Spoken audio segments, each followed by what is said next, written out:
Sunrisers Hyderabad, सोचिए एक ऐसी टीम है जिसने इस सीजन के लिए एक ही दांव पर सब कुछ लगा दिया है।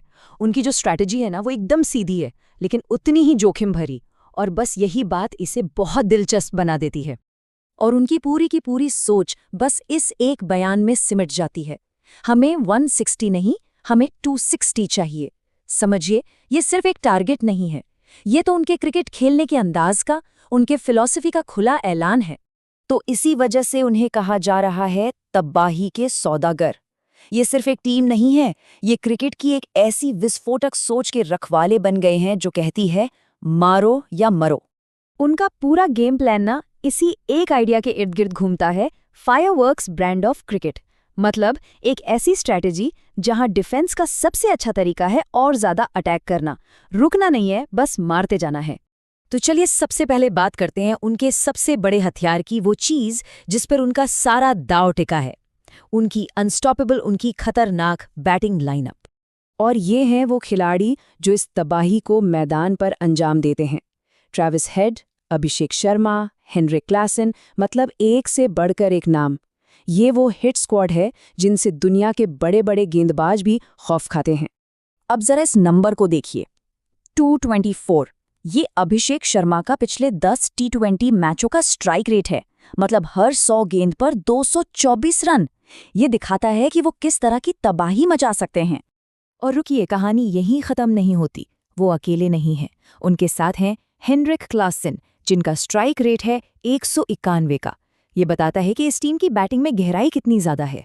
तो मतलब ये किसी एक प्लेयर के भरोसे नहीं है, ये एक पूरा सिस्टम है, एक पूरी फौज है। जब हम अभिषेक शर्मा, क्लासन और लिविंगस्टन जैसे बल्लेबाजों के स्ट्राइक रेट को एक साथ देखते हैं तो एसआरएच की रणनीति की असली तस्वीर साफ हो जाती है।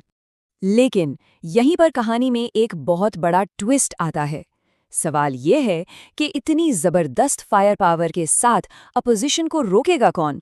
क्योंकि जब आपकी एक ताकत इतनी ज्यादा होती है तो आपकी कमजोरी और भी ज्यादा साफ नजर आने लगती है। तो अब बात करते हैं कहानी के दूसरे पहलू की, उस $1 मिलियन क्वेश्चन मार्क की, यानी एसआरएच की गेंदबाजी, जिसे लेकर गंभीर चिंताएं जताई जा रही हैं।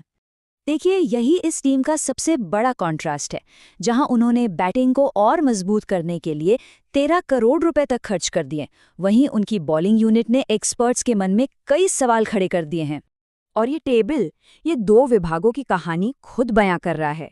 एक तरफ अभिषेक शर्मा का 224 का स्ट्राइक रेट है, तो दूसरी तरफ हर्षल पटेल का 9.82 का इकोनॉमी रेट। ये जो इतना बड़ा असंतुलन है ना, ये किसी भी मैच का पासा पलट सकता है। और ये हैं वो गेंदबाज, पैट कमिंस, हर्षल पटेल, जयदेव उनादकट। इन पर विरोधियों को रोकने का जबरदस्त दबाव होने वाला है। सच कहें तो इस टीम की किस्मत काफी हद तक इनके प्रदर्शन पर ही टिकी होगी। लेकिन कहानी में एक और एंगल है, एक वाइल्ड कार्ड एंट्री। एसआरएच के समीकरण में एक नया और बहुत ही जरूरी फैक्टर जुड़ा है, एक नए युवा कप्तान का आना। और ये जो बात कही गई है ये बहुत खूबसूरत है। एक लड़का जिसने बस सिर झुकाकर मेहनत की और अब वो एक बहुत बड़ी फ्रेंचाइजी का कप्तान है। मतलब ईशान किशन की कप्तानी को सिर्फ एक बदलाव की तरह नहीं, बल्कि एक मोटिवेशनल कमबैक स्टोरी के तौर पर देखा जा रहा है। और उनका ये सफर देखिए, आसान बिल्कुल नहीं था।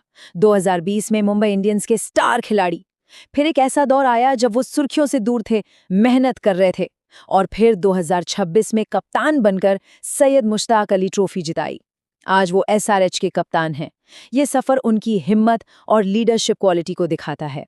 और यहाँ पर एक ज़रूरी बात यह है कि शुरुआती मैचों में पैट कमिंस अवेलेबल नहीं रहेंगे। मतलब टीम की कमान पूरी तरह से कप्तान ईशान किशन और वाइस कैप्टन अभिषेक शर्मा जैसे युवा कंधों पर होगी। ये टीम के डायनामिक्स के लिए एक बिल्कुल नया चैप्टर होगा। तो अब इन सारी बातों को एक साथ रखते हैं। एक तरफ बल्लेबाजी की ज़बरदस्त ताकत और दूसरी तरफ गेंदबाजी की कमज़ोरी। इन दोनों को मिलाकर ही हम इस टीम के अल्टीमेट कैम्बल को समझ सकते हैं। तो एसआरएच की फिलॉसफी क्या है? सीधी और साफ। उनकी रणनीति इसी विश्वास पर बनी है कि मैच उनके बल्लेबाज ही जिताएंगे। इस बात से कोई फर्क नहीं पड़ता कि गेंदबाज कितने रन लुटाते हैं। मतलब अटैक ही उनका एकमात्र डिफेंस है। तो आखिर में हमारे सामने एसआरएच के समीकरण की दो तस्वीरें हैं। एक तरफ ऑल आउट बैटिंग अटैक है जो 260 से ज्यादा रन बना सकता है, वहीं दूसरी तरफ एक जोखिम भरा डिफेंस है, एक ऐसी बॉलिंग यूनिट जो लगातार प्रेशर में रहेगी। पूरा सीजन इसी खींचतान पर टिका रहने वाला है। और अंत में एक ही बड़ा सवाल बचता है, क्या ये वो साल हो सकता है जब सिर्फ और सिर्फ बल्लेबाजी की ताकत बिना किसी मिलावट वाली मारक क्षमता आईपीएल की ट्रॉफी जितवा सकती है? इसी सवाल का जवाब एसआरएच का पूरा सीजन तय करेगा।